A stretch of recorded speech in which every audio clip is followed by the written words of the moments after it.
Indian stock market की दुनिया में कुछ नाम साइरेंस की तरह होते हैं। जब वो आते हैं तब सबका ध्यान उनकी तरफ चला जाता है। लेकिन पिछले 2 डेकेड्स का सबसे मिस्टीरियस नाम वो है जिसे आप सीएनबीसी या ट्विटर पर रोज नहीं सुनते।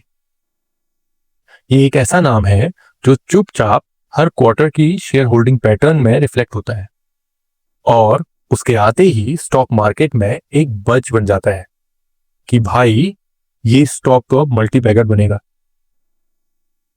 डॉली खन्ना। एक आम रिटेल इन्वेस्टर के लिए डॉली खन्ना एक सुपरस्टार इन्वेस्टर है, लेकिन सीजन वेटरन्स और स्मार्ट मनी को पता है कि इस $1 मिलियन पोर्टफोलियो के पीछे एक मास्टरमाइंड बैठा है। वो मास्टरमाइंड है डॉली खन्ना के हस्बैंड राजीव खन्ना। राजीव खन्ना कोई टिपिकल म्यूचुअल फंड मैनेजर नहीं है। वो किसी क्लाइंट का AUM मैनेज नहीं करते, वो अपनी फैमिली की डेस्टिनी मैनेज करते हैं। वो एक ऐसे इंसान हैं जिन्होंने एक केमिकल फैक्ट्री की गर्मी से निकलकर कंपाउंड इंटरेस्ट के ठंडे और कैलकुलेटेड लॉजिक को अपना हथियार बनाया।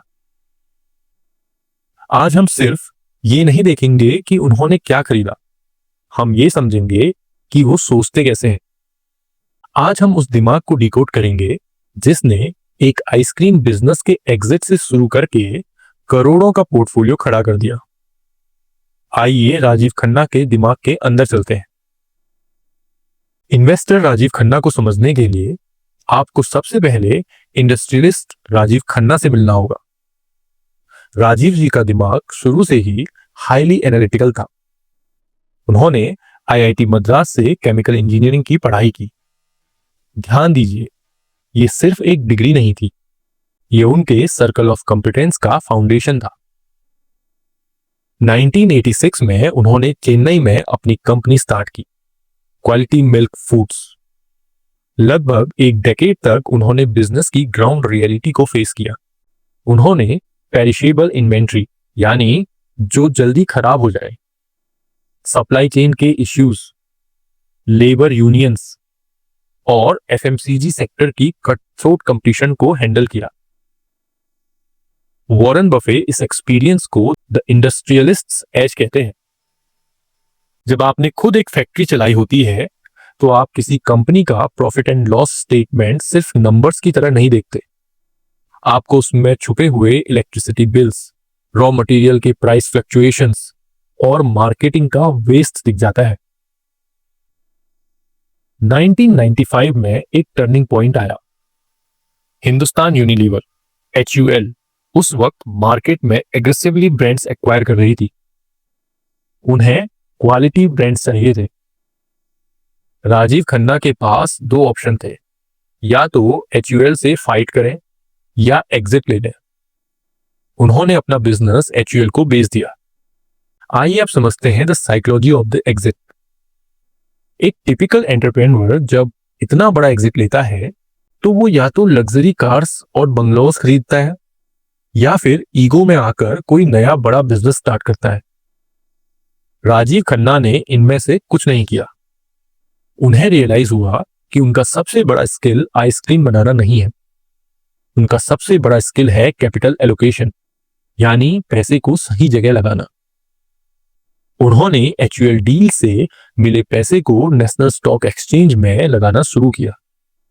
लेकिन वो एक ट्रेडर बनकर नहीं आए, वो एक बिजनेस पार्टनर बनकर आए। वैल्यू इन्वेस्टिंग का एक इंपॉर्टेंट रूल है, क्या बिजनेस सिंपल और अंडरस्टैंडेबल है। राजीव खन्ना इस रूल को एक लेवल और ऊपर ले जाते हैं। वो स्कटलबट मेथड फॉलो करते हैं, जिसे फेमस इन्वेस्टर फिलिप फिशर ने बनाया था, the Nilkamal case study. Early 2000s में राजीव जी ने एक ट्रेंड नोटिस किया। चाहे वो चेन्नई की किसी हाई प्रोफाइल शादी में जाए या हाईवे के किसी छोटे से ढाबे पर, उन्हें हर जगह एक ही चीज नजर आती थी, प्लास्टिक चेयर्स। और उन चेयर्स पर एक ही ब्रांड का नाम था, नीलकमल। उन्होंने टेक्निकल चार्ट्स ओपन नहीं किया, उन्होंने ब्रांड की यूबिक्विटी, यानी हर जगह मौजूदगी देखी। उन्हें समझ आ गया कि जैसे जैसे इंडिया वुडन फर्नीचर से सस्ते और ड्यूरेबल प्लास्टिक पर शिफ्ट होगा, नीलकमल इस कैटेगरी का किंग बनेगा। इसे कहते हैं असली स्मॉल कैप हंटिंग। एक ऐसी नीश कंपनी ढूंढना जिसे बड़े म्यूचुअल फंड्स इग्नोर कर रहे हो। The product first approach. Khanna ji की एनालिसिस चेकलिस्ट किसी भी बड़ी वॉल स्ट्रीट फर्म को टक्कर दे सकती है। लो रिप्लेसमेंट साइकिल। क्या कस्टमर को बार बार वापस आना पड़ेगा? Pricing power. अगर कल कंपनी अपने प्रोडक्ट का दाम 5% बढ़ा दे तो क्या कस्टमर्स उन्हें छोड़कर चले जाएंगे? अगर हाँ, तो उस बिजनेस में कोई मोट नहीं है। Capital light models. क्या कंपनी बिना नए हैवी लोन्स लिए अपने प्रॉफिट से ही नई फैक्ट्री लगा सकती है?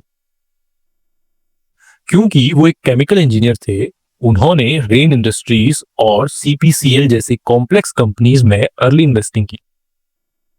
वो क्रूड ऑयल के प्राइसेस और केमिकल डिस्टिलेशन के स्प्रेड को उस वक्त समझ गए थे जब बाकी एनालिस्ट्स सिर्फ आईटी स्टॉक्स के पीछे भाग रहे थे। इस चीज को नॉलेज आर्बिट्राज कहते हैं। जो आपको पता है वो मार्केट को नहीं पता। चार्ली मंगर हमेशा कहते थे, आप एक बुरे इंसान के साथ एक अच्छी डील नहीं कर सकते। क्योंकि राजीव खन्ना खुद एक प्रमोटर रह चुके हैं, वो प्रमोटर्स की सारी ट्रिक्स जानते हैं। उनका मैनेजमेंट फिल्टर बहुत ब्रूटल है। वो देखते हैं कि प्रमोटर का अपना कितना पैसा बिजनेस में लगा है, जिसे हम स्किन इन द गेम कहते हैं। अगर कोई प्रमोटर हर क्वार्टर में अपने शेयर्स बेच रहा है या कंपनी का अदर इनकम उनके मेन बिजनेस प्रॉफिट से ज्यादा है तो राजीव जी वहां से तुरंत एग्जिट कर लेते हैं। The turnaround specialist. Rajiv Khanna की सबसे बड़ी ताकत है मैनेजमेंट चेंज को पकड़ना। वो ऐसी थर्ड जनरेशन कंपनीज को ट्रैक करते हैं जहां दादाजी ने बिजनेस शुरू किया, पिताजी ने बिजनेस को स्टेगनेंट कर दिया, लेकिन अब उनका पोता जो फॉरेन से एमबीए करके आया है उस बिजनेस को मॉडर्नाइज कर रहा है। वो उस नई जनरेशन की एस्पिरेशन पर बेट करते हैं। राजीव जी मानते हैं कि एक कंपनी की एनुअल रिपोर्ट आपको बताती है कि उन्होंने क्या किया, लेकिन उनका कैपिटल एलोकेशन हिस्ट्री बताता है कि वो आगे क्या करेंगे। अगर एक कंपनी 100 करोड़ का प्रॉफिट बनाती है और उस पैसे से सीईओ एक नया प्राइवेट जेट या फैंसी ऑफिस खरीदता है तो वो कंपनी उनके लिए कचरा यानी जंक है। लेकिन अगर वो पैसा किसी हाई रिटर्न प्रोजेक्ट में रीइन्वेस्ट होता है तो वो उस स्टॉक को होल्ड करते हैं। अब आते हैं सबसे इंटेंस पार्ट पर, द मैथ।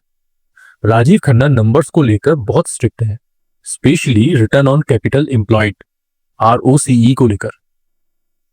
उनकी डिक्शनरी में अगर कोई बिजनेस 10% आरओसीई जनरेट कर रहा है तो वो एक वेल्थ डिस्ट्रॉयर है। क्यों? क्योंकि इन्फ्लेशन और टैक्सेस निकालने के बाद कंपनी एक्चुअली पैसा गंवा रही है। उन्हें मिनिमम 15 to 20% आरओसीई वाली कंपनीज पसंद है। अगर आप उनके पोर्टफोलियो स्टॉक्स को एनालाइज करें तो आपको ये 3 चीज कॉमन मिलेंगी। पहला, operating cash flow. Wall street में एक फेमस कोट है, profit is an opinion, cash is a fact. Profit account books में मैनिपुलेट हो सकता है, पर बैंक में पड़ा कैश झूठ नहीं बोलता। राजीव जी उन कंपनीज को चुनते हैं जिनका ओसीएफ उनके नेट प्रॉफिट के आसपास या उससे ज्यादा हो। अगर प्रॉफिट दिख रहा है पर पैसा रिसीवेबल्स उधारी में फंसा है तो डेंजर है। दूसरा, डेट टू इक्विटी। एक एक्स इंडस्ट्रियलिस्ट होने के नाते वो जानते हैं कि डेट ऑक्सीजन की तरह होता है, जब तक मिल रहा है सब ठीक है, लेकिन जैसे ही मार्केट टाइट हुआ सांस घुटने लगती है। वो जीरो डेट या strictly less than 0.5 debt to equity वाली कंपनीज प्रेफर करते हैं। तीसरा, वर्किंग कैपिटल साइकिल।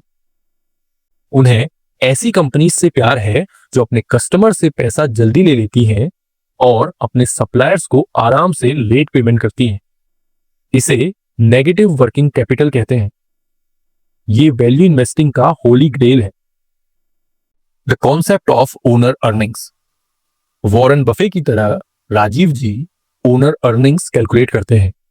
इसका मतलब है कि कंपनी को अपना बिजनेस मेंटेन करने के लिए जो खर्चा यानी कैपेक्स करना पड़ता है, उसको प्रॉफिट में से माइनस करने के बाद जो फ्री कैश बचता है वही असली कमाई है। इसी अप्रोच की वजह से वो उन स्टॉक्स को खरीद पाते हैं जो पी रेशियो पे महंगे दिखते हैं पर असली कैश जनरेशन में सस्ते होते हैं।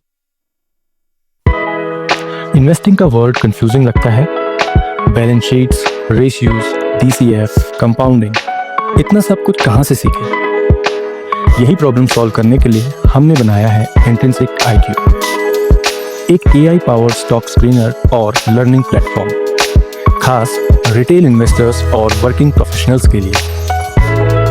यहाँ आपको मिलेंगे simple explainers of tough investing concepts, बिल्कुल beginner friendly, AI generated stock summaries and detail reports और वैल्यूएशन मॉडल्स जैसे DCF, DDM, Graham, personalised dashboard जहां आप अपना पोर्टफोलियो ट्रैक कर सकते हैं। रिमेंबर, स्टॉक मार्केट में पेशेंस और सही टूल्स ही बनाते हैं वेल्थ।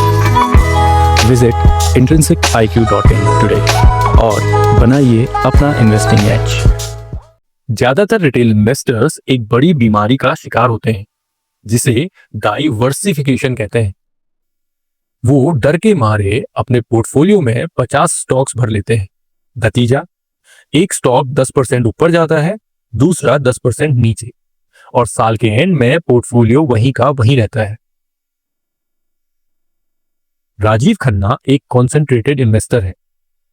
जब उनका स्कटलबट क्लियर होता है, मैनेजमेंट पास हो जाता है और कैश फ्लो स्ट्रांग होते हैं, तो वो बिग बेट्स लगाते हैं। डॉली खन्ना के पोर्टफोलियो में वेल्थ कुछ गिने चुने हाई कन्विक्शन आइडियाज से आती है। वो वोलेटिलिटी से नहीं डरते, बल्कि वोलेटिलिटी को अपना दोस्त मानते हैं। बफे कहते हैं कि उनका फेवरेट होल्डिंग पीरियड फॉरएवर है, लेकिन राजीव खन्ना का स्टाइल एक गार्डनर, माली जैसा है। वो बीज बोते हैं, पौधे को बड़ा होने देते हैं, पर जैसे ही कोई फूल मुरझाने लगता है, मतलब कंपनी की ग्रोथ रुक जाती है या उनका कॉम्पिटिटिव एडवांटेज खत्म होने लगता है, वो उस ब्रांच को काट देते हैं, यानी स्टॉक बेच देते हैं। वो उन इन्वेस्टर्स में से नहीं है जो स्टॉक से प्यार कर बैठे। अगर बिजनेस उनके रूल्स ब्रेक करता है, वो एग्जिट कर जाते हैं। उनका एम 100% टाइम सही होना नहीं है। उनका एम है कि जब वो सही हो तो छप्पर फाड़ के पैसा बनाए। इस मैथमेटिकली प्रूवन स्ट्रेटेजी को कैली क्राइटेरियन कहा जाता है। इन नंबर्स और एनालिसिस के पीछे राजीव खन्ना आखिर हैं कौन? वो एक एक्सट्रीम सिंप्लिसिटी वाले इंसान है। आज उनका पोर्टफोलियो मुंबई के हर बड़े ब्रोकर की नजरों में रहता है, लेकिन वो खुद दलाल स्ट्रीट के शोर शराबे से बहुत दूर चेन्नई में एक शांत जिंदगी जीते हैं। उनके पास एनालिस्ट की कोई बड़ी फौज नहीं है, वो खुद ही अपने एनालिस्ट हैं। और उनकी वाइफ डॉली खन्ना की पार्टनरशिप ट्रस्ट का एक बहुत खूबसूरत सिंबल है। अपनी वाइफ के नाम पर इन्वेस्ट करके उन्होंने अपने इस प्राइवेट पैशन को इंडियन स्टॉक मार्केट की एक लेजेंडरी पब्लिक स्टोरी बना दिया। राजीव जी अपनी सुबह न्यूज चैनल्स देखकर नहीं, बल्कि एनुअल रिपोर्ट्स पढ़कर शुरू करते हैं। वो दिन भर टीवी पर आकर ज्ञान नहीं बांटते, वो अकेले बैठकर डीप थिंकिंग करते हैं। वो चार्ली मंगर के इस कोट का एक लिविंग एग्जाम्पल है। The big money is not in the buying and the selling, but in the waiting. बड़ा पैसा खरीदने या बेचने में नहीं, बल्कि होल्ड करके बैठने में है। उनके अंदर कैश पर महीनों तक बैठने का पेशेंस है, बस उस एक परफेक्ट पिच का इंतजार करने के लिए। एक केमिकल इंजीनियर से लेकर एक सक्सेसफुल इन्वेस्टर तक का राजीव खन्ना का ये सफर हमें एक बहुत बड़ा लेसन देता है। मार्केट में जीतने के लिए आपको फाइनेंस डिग्री नहीं, बल्कि ओनर्स माइंडसेट चाहिए। उन्होंने मल्टी बैगर्स कंप्यूटर स्क्रीन पर नहीं, बल्कि रियल वर्ल्ड में लोगों को ऑब्जर्व करके ढूंढे। अगर आप उनके रास्ते पर चलना चाहते हैं, तो आज से टेलीग्राम ग्रुप्स से टिप्स मांगना छोड़ दीजिए, कंपनीज के मोड्स ढूंढना शुरू कीजिए। सिर्फ पी रेशियो देखकर सस्ता स्टॉक लेने के बजाय ROCE और कैश फ्लो को पढ़ना सीखिए। और सबसे इंपॉर्टेंट, एक IITN जैसा डिसिप्लिन लाइए। किसी बिजनेस को तब तक पढ़िए जब तक आप उसे उसके कंपटीटर से बेहतर ना समझ लें। हमारी नो द इन्वेस्टर सीरीज के अगले एपिसोड में हम मिलेंगे एक ऐसे लीजेंड से जिन्होंने इंडिया में स्मॉल कैप रेवोल्यूशन ला दिया। एक ऐसा इंसान जिसके पोर्टफोलियो की मूवमेंट पर इंस्टीट्यूशनल इन्वेस्टर्स तक बाज की तरह नजर रखते हैं। हम मिलेंगे द स्मॉल कैप हंटर से।